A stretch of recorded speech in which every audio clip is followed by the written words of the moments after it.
Outside the window, the storm was raging. Elias had been a lighthouse keeper for 20 years, and it was the worst one he remembered.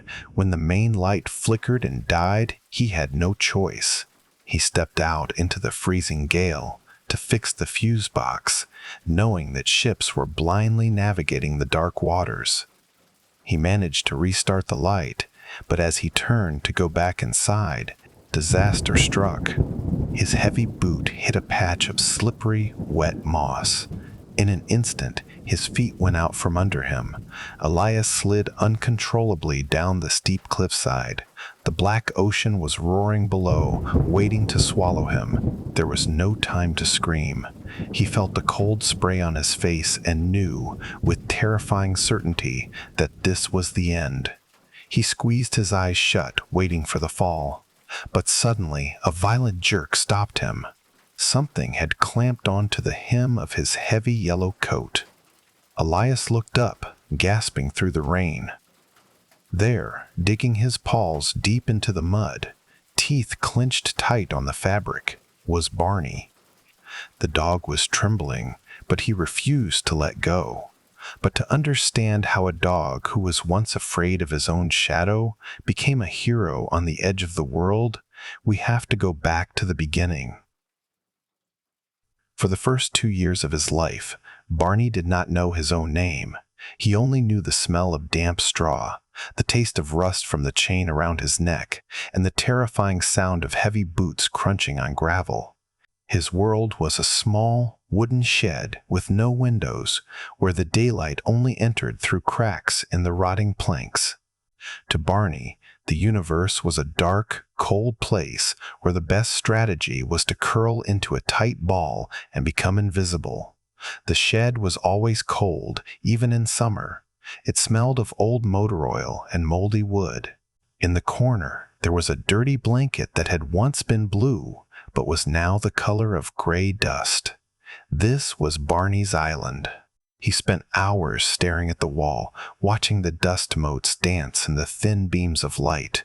He learned to be very quiet because noise usually brought trouble.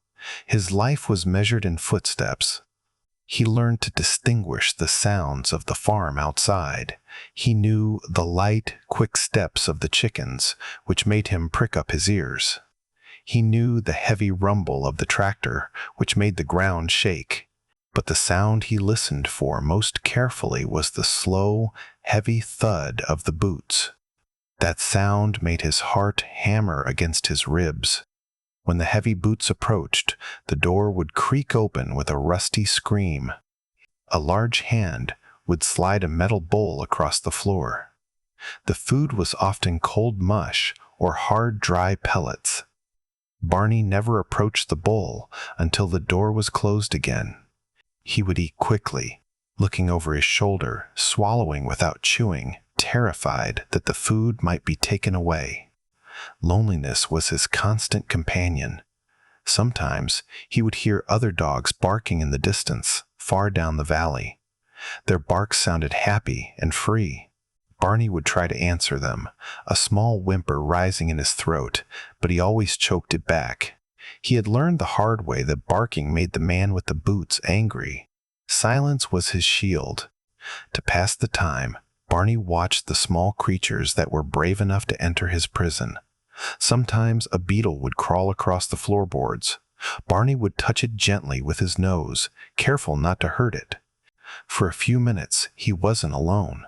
He felt a gentle curiosity, a sign that there was a kind soul hidden beneath his dirty, matted fur. Seasons changed, but the shed remained the same. In winter, the wind whistled through the cracks, biting at his nose. In summer, the air turned thick and hot, making it hard to breathe. Barney grew thin. His ribs showed through his coat, and his eyes became large and sad. He didn't know what love was, but he knew that something was missing. His biggest fear was loud noises. Whenever a car backfired on the road or a metal tool fell in the yard, Barney would flatten himself against the ground. To him, loud noises sounded like anger. They sounded like the shouting voice of the man. This fear lived deep in his bones, making him jump at his own shadow. One day, a butterfly flew in through a gap in the roof. It was bright orange, a shocking splash of color in his gray world. Barney watched it flutter around the ceiling, mesmerized. It looked so light, so unburdened. When it flew back out, he felt a sharp pang in his chest. He wanted to follow it. He wanted to know where the orange color came from. But the chain was short and the door was locked. He sat by the crack in the wall, pressing his nose against the wood to smell the outside air. It smelled of wet grass and rain. It smelled of a world he was not allowed to touch. He laid his head on his paws and let out a long, shaky sigh, closing his eyes to dream of running. Then came the day the air changed. It started in the morning, a strange heaviness that pressed down on the roof. The birds stopped singing. The chickens outside went silent. Even the flies stopped buzzing. The silence was heavy and expectant, like a held breath before a scream. Barney paced in small circles, his tail tucked between his legs. One humid afternoon, the air in the shed grew heavy and thick, charged with static electricity. Outside, the sky turned a bruised purple, and the birds suddenly stopped singing. Barney pressed himself into the furthest corner, trembling uncontrollably. He didn't know what a storm was, but his instincts screamed that something enormous and violent was coming for him. The wind hit the farm like a giant, invisible hammer. A deafening crack split the air as the old oak tree beside the shed gave way, crashing through the wooden roof and shattering the fence. For a moment, Barney was frozen by the chaos of splintering wood and pouring rain, but then he saw it, a hole in the wall.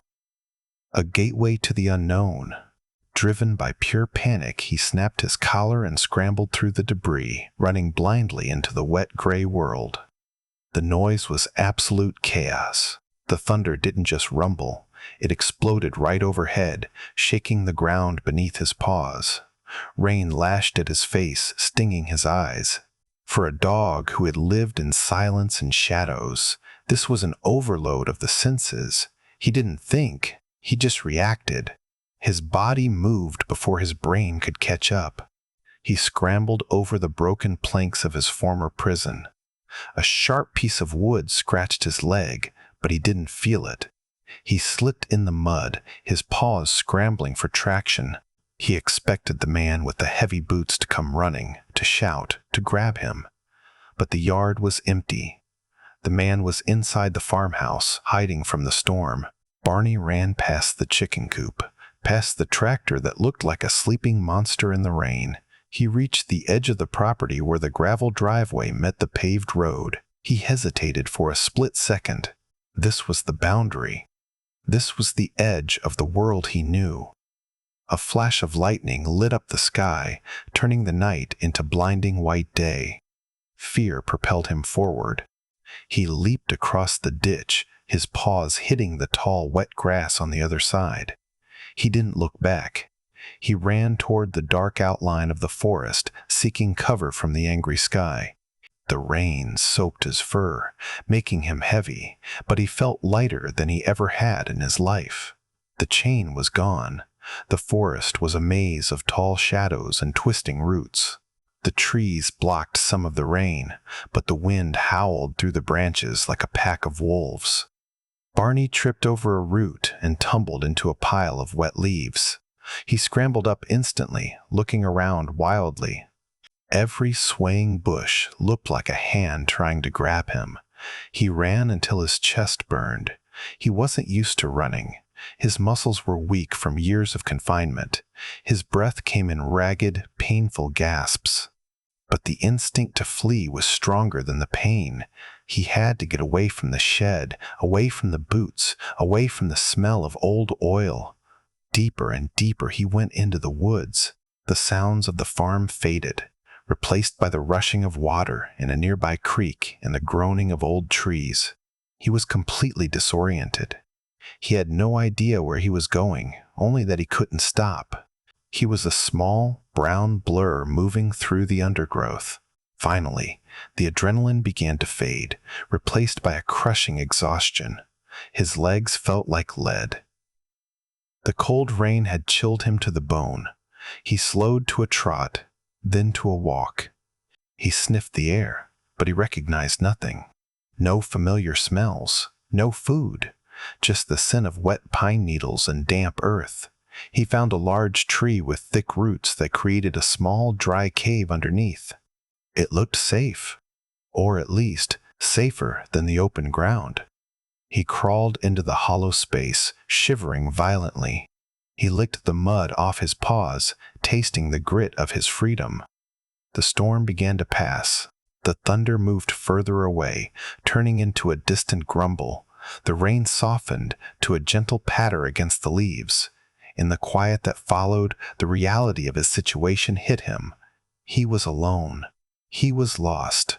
And he was very, very small in a very big world. He ran until his legs gave out, collapsing onto a bed of soft, wet moss deep in the forest. His lungs burned, and his heart hammered against his ribs like a trapped bird. But as his breathing slowed, he realized something strange. There were no walls around him. There was no chain, and for the first time in his life, the only sound he could hear was the gentle rhythm of the falling rain on the leaves. The next morning, the forest woke up with a symphony of chirps and rustles that terrified and fascinated him. Barney was hungry, a sharp, twisting pain in his stomach that he couldn't ignore.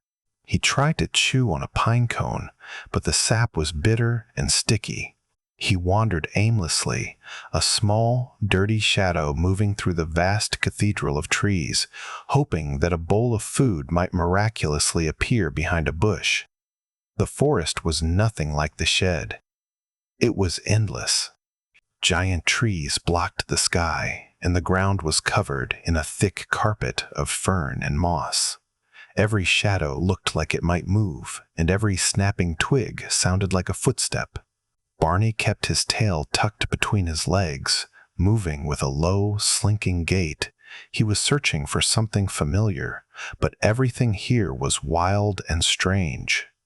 He found a stream of clear water bubbling over smooth stones. He drank greedily, the cold water soothing his parched throat. For a moment, he felt a little better. He saw his reflection in a quiet pool. A scruffy, thin dog with mud on his nose and anxious eyes. He didn't look like a hero. He looked like a mistake. Driven by hunger, he started sniffing the ground with intensity. He smelled a mouse, but it was too fast for him. He smelled a squirrel, but it chattered at him from high up in a tree, mocking his empty belly. He tried to eat some tall grass, as he had seen the cows do back at the farm, but it tasted flat and didn't stop the rumbling in his stomach. Around midday, he heard a sound that made him freeze. Voices, human voices. They were laughing. A mix of hope and terror surged through him. Humans meant food. Humans meant bowls. But humans also meant heavy boots and chains. Barney stood still, one paw raised, debating whether to run toward the sound or away from it. Hunger won. He crept through the bushes toward a hiking trail. He saw two people, a man and a woman in bright blue jackets. They were sitting on a log, eating sandwiches. The smell of bread and ham drifted through the air, making Barney's mouth water uncontrollably. He took a hesitant step onto the path, letting out a small, soft whine. The human stopped eating and looked at him. Barney wagged his tail just once, a tiny, hopeful movement. He lowered his head, trying to look as harmless as possible. He wanted them to see that he was a good boy. He wanted a piece of that crust. "Ugh, look at that," the man said, wrinkling his nose. "It looks sick. Don't let it near the food." The woman waved her hand sharply. "Go away! Shoo!" she shouted. Her voice was loud and harsh. It wasn't the violence of the boot, but the rejection cut just as deep. Barney flinched as if he had been hit. He didn't try to beg. The old fear seized his muscles. He turned around and scrambled back into the safety of the bushes, his tail tucked tight. He ran until the smell of the ham was gone, replaced by the damp, indifferent scent of the woods. He realized that outside the shed, he was unwanted. He was just a dirty thing that spoiled the view. As the sun began to set, the temperature dropped. The forest, which had been bright and green, turned gray and ominous. Shadows stretched long and thin like fingers. Barney found an old oak tree that had fallen over years ago. Under its trunk was a dry, hollow space filled with dead leaves. It looked like a mouth, but it was dry. He crawled inside and circled 3 times before lying down. The leaves crunched under his weight. He licked his paws, cleaning off the mud from his escape. He thought about the warm sandwich he hadn't eaten. He thought about the hikers who hadn't wanted him. The silence of the woods felt heavier than the silence of the shed because here the silence was vast. Days blurred into nights, and Barney grew thinner, his ribs showing clearly through his matted fur. He found a hollow log to sleep in, curling up tightly to conserve heat. As he closed his eyes, he felt a deep, aching loneliness. He was free from the heavy boots, yes, but he was starting to understand that freedom without food or a friend was just a slow way to fade away. The smell hit him before he saw it, a sharp, salty scent that stung his nose and made him sneeze. Barney emerged from the tree line and stopped dead in his tracks. Before him lay a vast, moving sheet of blue water that stretched to the horizon, crashing against the rocks with a roar that shook the ground. Standing on the beach were 3 dogs, rough, scarred, and wind-blown, watching him with intense yellow eyes. Barney had never seen the ocean. It was terrifyingly big. The water didn't stay still. It rushed forward, hissing white foam onto the sand, then pulled back as if trying to drag the earth with it. The wind here was constant, pulling at his ears and ruffling his dirty coat. He felt exposed. There were no trees to hide behind, only open sand and sharp rocks. He tried to back away, back toward the safety of the forest, but the 3 dogs were blocking his path. They didn't bark. They just stood there, statues made of muscle and fur. One was a large black dog with a torn ear. Another was small and wiry, vibrating with energy. But the one in the center was different. She was a shepherd mix with a gray muzzle and calm, intelligent eyes. Barney's instinct screamed at him to run, but his legs were too weak from hunger. He did the only thing he knew how to do when faced with a superior force. He dropped his body low to the sand. He crawled forward a few inches, whining softly, and then rolled onto his back, exposing his soft belly to the gray sky. It was the ultimate surrender. "I am not a threat. Please don't hurt me." He closed his eyes, waiting for the bite. He waited for the growl or the attack that usually came in the dog world when a stranger intruded. He felt the shadow fall over him. He felt the heat of another animal nearby. His heart beat so fast it felt like it might burst. But the pain never came. Instead, he felt a wet nose pressing against his neck. Sniffing. Investigating. It was a thorough inspection. Then he felt a warm tongue briefly lick his ear. He opened one eye. The gray-muzzled female, Luna, was standing over him. She wasn't looking at him with anger. She was looking at him with mild curiosity. She stepped back and let out a short huff of breath, a sound that seemed to say, "You are pathetic, but you are harmless." The other 2 dogs, the big black one and the wiry one, came forward then. They sniffed him too, less gently, pushing him a little with their noses. They smelled of dead fish, salt, and wet wool. They smelled like survivors. Barney slowly rolled back onto his paws. He kept his head low, avoiding eye contact. Luna turned her back on him and trotted toward a pile of driftwood further up the beach. The other two followed her. They didn't chase him away. They didn't invite him, exactly, but they didn't leave him behind. It was a silent permission to exist in their space. Barney followed them, keeping a respectful distance. They led him to a sheltered spot behind a dune, out of the wind. There, half buried in the sand, was the carcass of a large crab. Luna ate the best parts, then the black dog took a share. When they were done, they left the legs and shell. Barney approached cautiously and gnawed on the remains. It was salty and tough, but it was food. As evening fell, the temperature on the beach plummeted. The wind turned icy, cutting through Barney's thin coat. The pack gathered together in a hollow depression in the sand, lined with dried seaweed. Luna lay down first, and the others curled around her, creating a ball of warmth. Barney sat a few feet away, shivering in the cold air, unsure if he was allowed to join. Luna lifted her head and looked at him.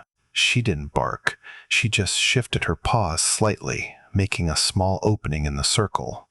It was a tiny gesture, but to Barney, it was monumental. He crept forward on his belly and pressed himself against the black dog's back. The warmth was instant and intoxicating. He expected them to attack, to drive him away as the humans in the forest had done. Instead, the leader, an old female with a gray muzzle, stepped forward and sniffed his neck. She didn't growl. She simply nudged him with her wet nose, a silent invitation. That night, Barney didn't sleep in a cold log. He slept in a pile of warm bodies, tucked between the wild dogs, listening to the heartbeat of the ocean. Autumn arrived, turning the coastal grass into waves of gold. Under the old female's guidance, Barney began to change. He learned that the wind was not an enemy to hide from, but a messenger bringing news of food and weather. He learned to chase crabs in the tide pools, the salt water stinging the cuts on his paws until they healed into tough leather. He was no longer a cowering puppy. He was becoming a creature of the wild. The lessons were hard, but simple. Luna, the pack leader, was a strict teacher. She taught him that high tide meant the ocean was hunting, and low tide meant the ocean was providing. She showed him how to dig for sand clams when the water retreated, using his claws to scoop up the wet sand before the mollusk could bury itself deeper.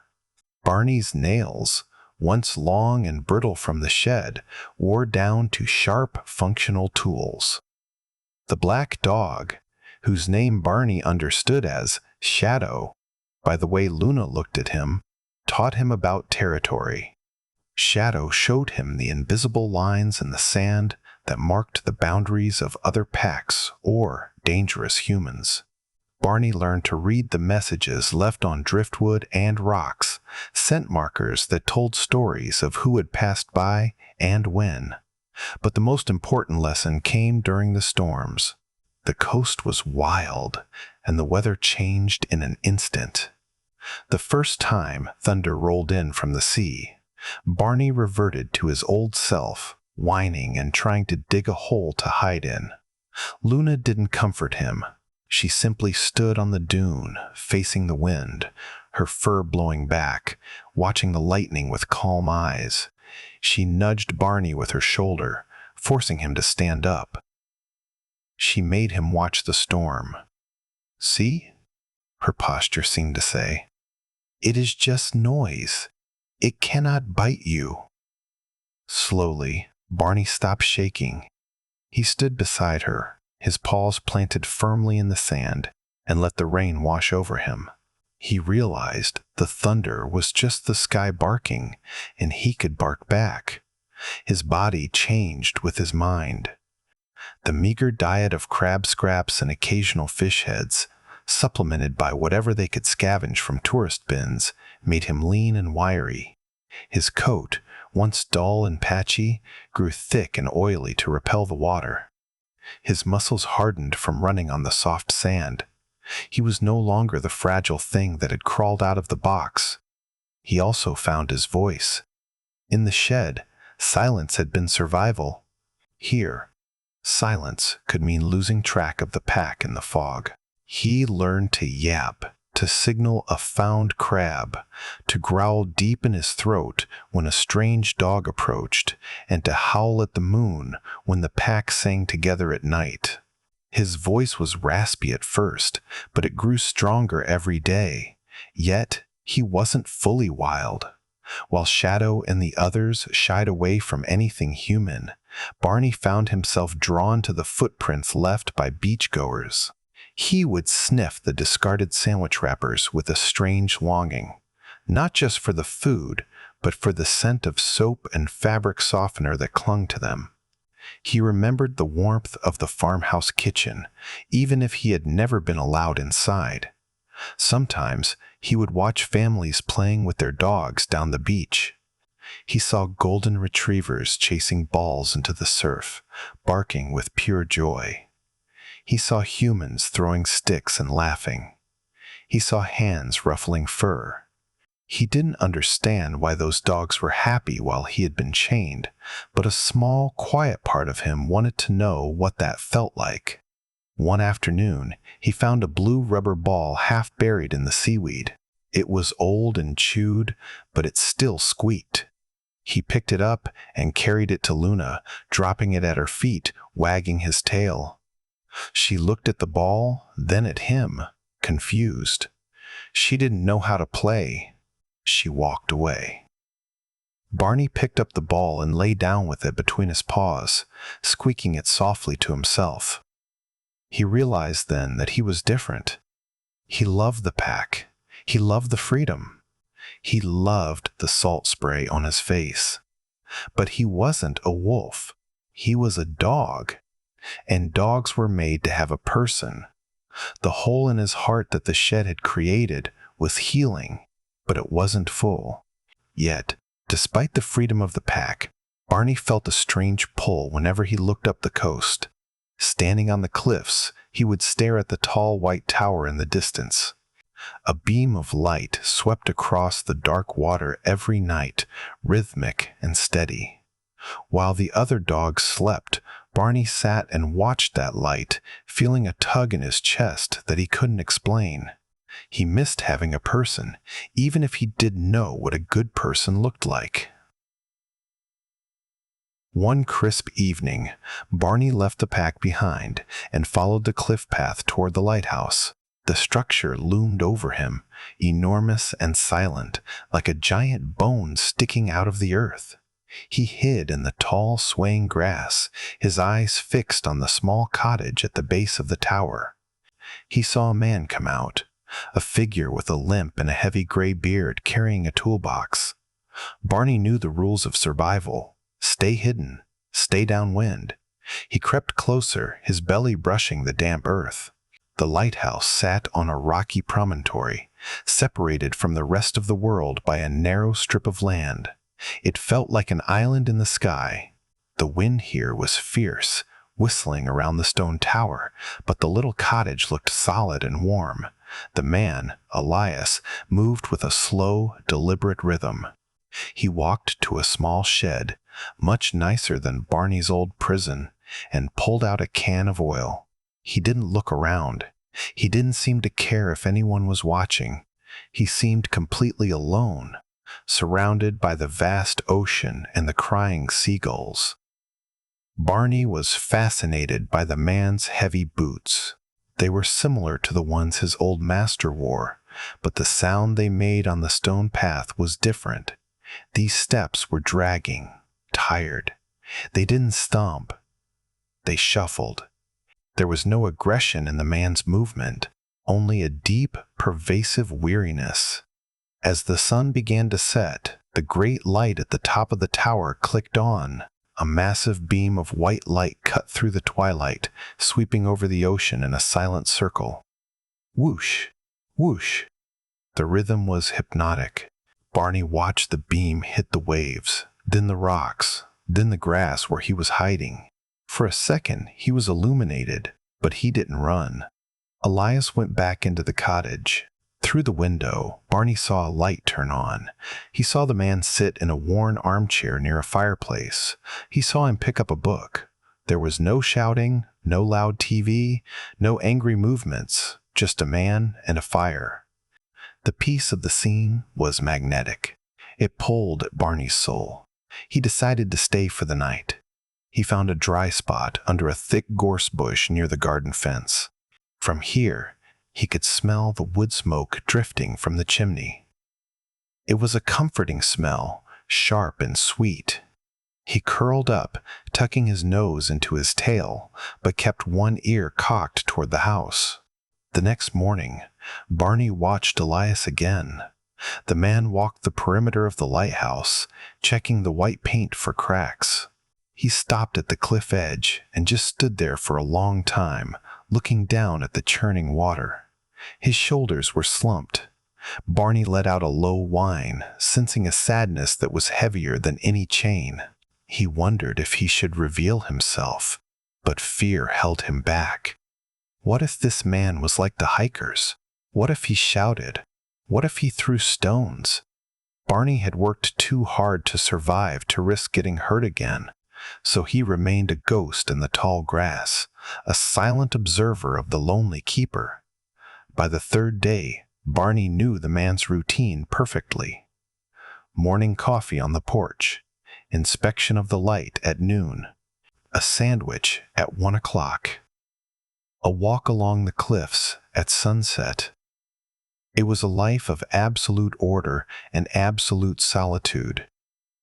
Barney felt a strange kinship. They were both castaways on this edge of the world. He began to leave signs. He peed on the fence post, marking his presence.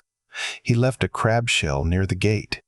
He wanted the man to know he wasn't alone, without actually showing his face.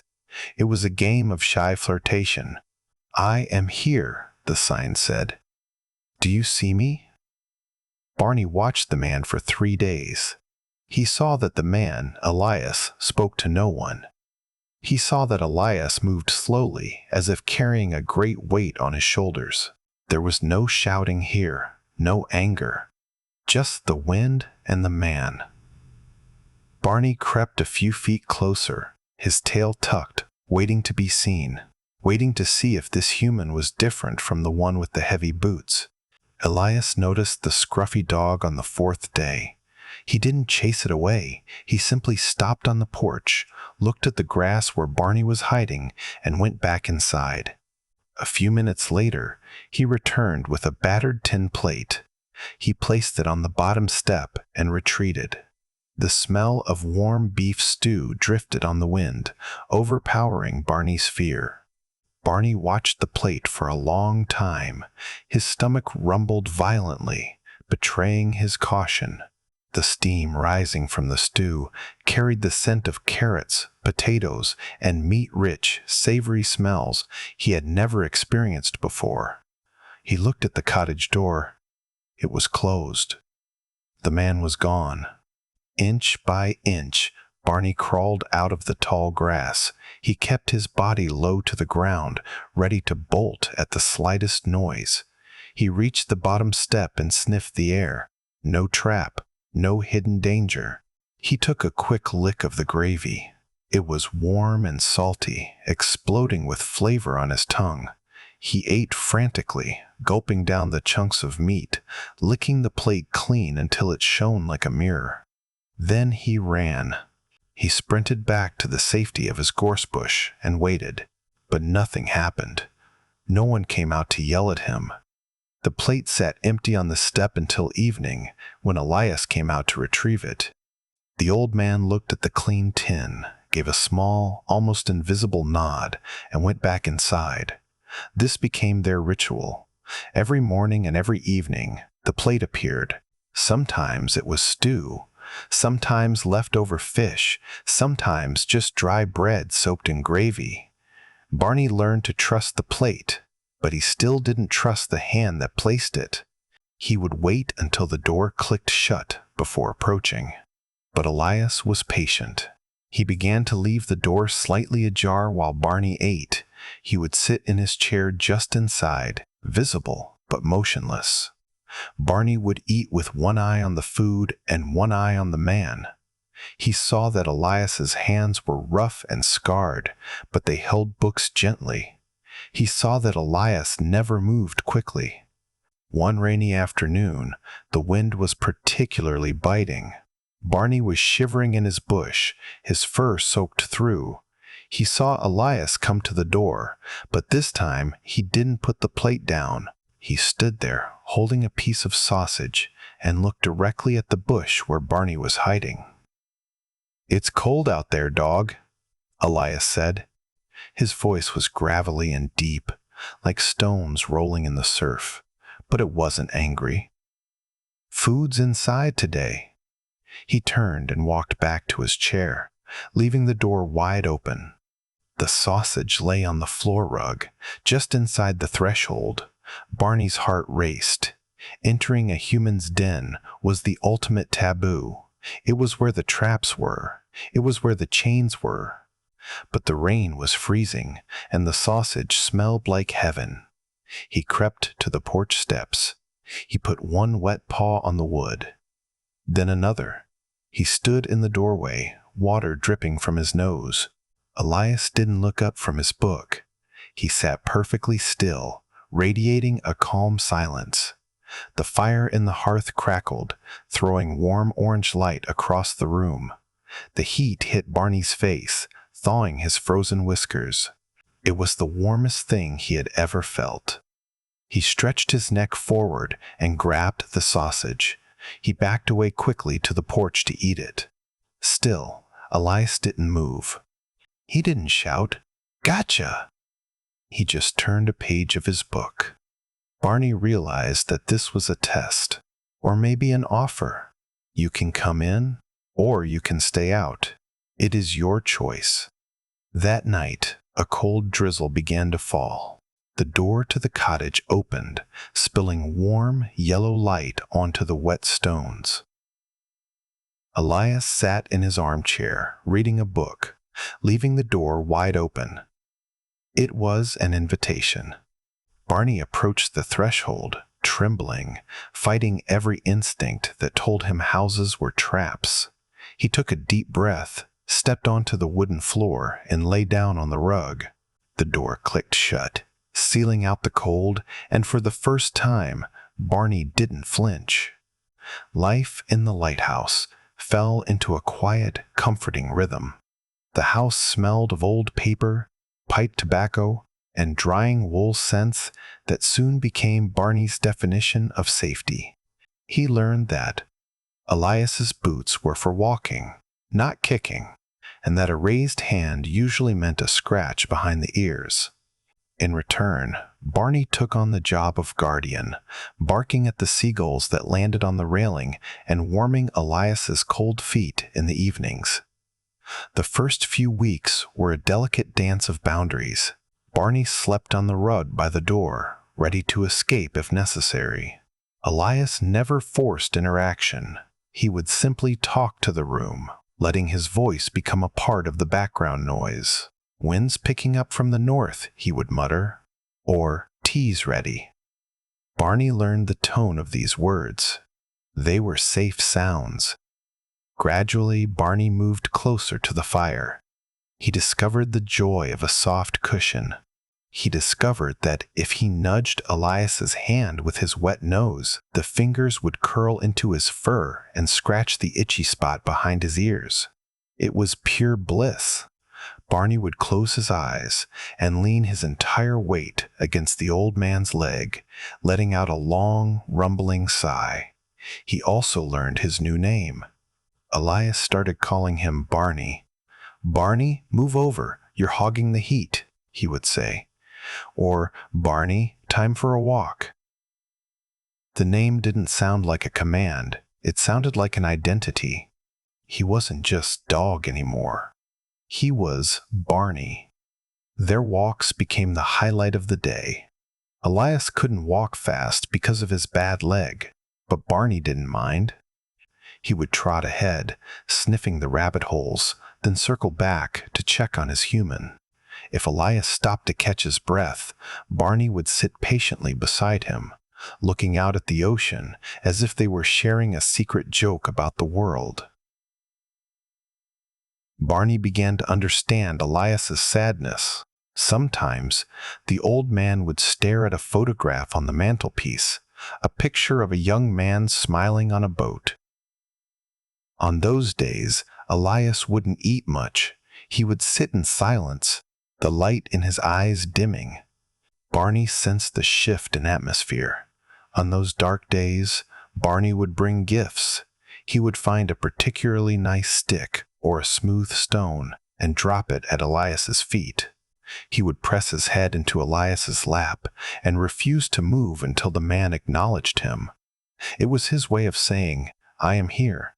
You are not alone." And slowly, the shadow would lift from Elias's face. The lighthouse itself became Barney's domain. He learned to navigate the spiral stairs, although he hated the metal grating. He would follow Elias up to the lantern room and watch him polish the massive glass lens. From up there, the world looked small and manageable. The farm with the shed was miles away, a tiny speck that couldn't hurt him anymore. One stormy night, the windows rattled in their frames, bringing back memories of the shed. Barney whined and paced, his claws clicking on the floorboards. Elias put down his book. He called Barney over and lifted the heavy dog onto the sofa beside him. "It's okay, lad," he whispered, draping a wool blanket over them both. "The house is strong. We're safe." Under the weight of the blanket and the man's steady hand on his back, Barney's shaking stopped. He realized that safety wasn't just a place, it was a feeling. It was the feeling of belonging to someone who would protect you from the thunder. They healed each other without words. Barney regained his weight and his shine. His eyes lost their haunted look. Elias regained his purpose. He started shaving again. He started humming while he cooked. The village and town noticed that the crazy old hermit was buying dog biscuits along with his tobacco. One evening, while the fire crackled in the hearth, Elias began to talk. He told Barney about his son, who had been lost to the sea years ago, and how the silence of the house had been slowly drowning him. As the old man wept softly, Barney rested his heavy head on Elias's knee, offering the only comfort he had, his presence. In that moment, the loneliness that had plagued them both finally broke, replaced by a deep, silent understanding. The storm that hit in late November was not just weather, it was a monster. The barometer dropped so low, the glass nearly cracked, and the sky turned a bruised, angry black. The waves hammered the cliffside with such force that the stone cottage vibrated. When the main light of the tower flickered and died, Elias grabbed his coat with a grim expression. He had to go out to the fuse box on the edge of the precipice, or ships would surely crash. Inside the kitchen, the noise was deafening. The wind screamed like a banshee, rattling the shutters. Barney paced nervously, his claws clicking on the floor. He watched Elias pull on his heavy yellow oilskin coat and grab a flashlight. The old man looked down at the dog, his face pale in the dim light. "Stay here, Barney," he commanded, his voice firm. "It's too dangerous. Guard the house." Elias opened the heavy oak door, and the wind instantly tore it from his grip, slamming it against the wall. Rain lashed into the hallway, soaking the rug. Elias pushed his way out, leaning his entire body weight against the gale. He managed to force the door shut behind him, leaving Barney alone in the sudden silence of the cottage. Outside, the world was a nightmare of water and noise. Elias clipped his safety line to the railing, but the rusted metal groaned under the stress. He crawled along the narrow walkway toward the maintenance box. The ocean below was invisible, a black void that roared and hissed, sending spray 50 feet into the air to sting his face. He reached the metal box. His fingers were numb and clumsy from the cold, but he managed to pry the door open. He worked by touch, replacing the blown fuse. Suddenly, a bright hum filled the air. Above him, the massive lantern roared back to life, its beam cutting through the rain like a sword. Elias let out a breath of relief. The ships were safe. He turned to go back. The mission was done. But as he took a step, the wind changed direction. A sudden, violent gust hit him from the side, knocking him off balance. His boot hit a patch of slick green moss. His feet went out from under him. He didn't even have time to shout. Elias slid under the bottom rail of the safety fence. He clawed frantically at the wet grass, but the mud simply peeled away in his hands. He was sliding down the steep slope toward the drop-off. He kicked and scrambled, but gravity was winning. His legs dangled over the edge of the cliff. He managed to grab a protruding root with one hand, halting his fall for a terrifying second. "Help!" he screamed, though he knew no one could hear him. The root was slipping. His grip was failing. He looked down into the churning black water and closed his eyes. He thought of his son. He thought of the empty house. He prepared to let go. Then something clamped onto his wrist. It wasn't a hand. It was teeth. Sharp, strong teeth biting through the thick rubber of his sleeve. Elias looked up, gasping. Barney was there. The dog had squeezed through a broken window and followed him into the storm. Now, Barney was planted on the muddy slope, all four paws dug deep into the earth, growling with effort. The dog was slipping too, dragged down by the man's weight. But Barney didn't let go. He snarled, shaking his head, pulling backward with every ounce of strength in his body. Seeing the dog's determination gave Elias a surge of adrenaline. If the dog wouldn't give up, neither would he. He swung his other hand up, grabbed Barney's collar, and heaved himself up. Inch by inch, they crawled back from the edge. They scrambled through the mud, over the moss, until they hit the solid stone foundation of the lighthouse. They collapsed there, sheltered from the wind by the tower's wall. Elias was shaking uncontrollably, crying and laughing at the same time. Barney licked the rain and tears off the old man's face. Lying in the mud, gasping for air, the two of them were a tangle of limbs and wet fur. Elias clutched Barney's collar, his other hand gripping the safety rail he had almost missed. He looked into the dog's eyes, eyes that used to be full of fear, and saw only fierce, stubborn love.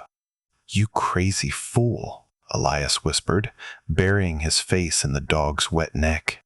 "You saved me. You actually saved me." The sun rose the next morning on a world that had been scrubbed clean. The ocean was a calm, glittering sheet of turquoise, betraying no sign of the violence from the night before. A small boat from the harbor motored toward the lighthouse dock, carrying townspeople who had seen the light go out and feared the worst. They found the keeper and his dog sitting on the porch, sharing a piece of toast. The rescue party consisted of the harbor master, a doctor, and Mrs. Gable from the bakery. They hurried up the winding path, carrying medical kits and blankets, expecting to find a tragedy. When they saw Elias sitting in his chair, covered in mud but alive, they stopped in their tracks, and then they saw the dog lying across his feet, looking like a proud lion statue. "Elias!" the harbor master shouted. "We thought you were gone. The light, it went out for 10 minutes. Elias tried to stand up but winced. His ankle was twisted and swollen, purple as a plum. "The light is fine. Elias grunted. "And so am I. Thanks to him." He pointed a trembling finger at Barney. While the doctor wrapped Elias's ankle, the old man told the story. He spoke with a passion the townspeople had never heard from him before. He told them about the slip, the cliff, and the dog who refused to let go.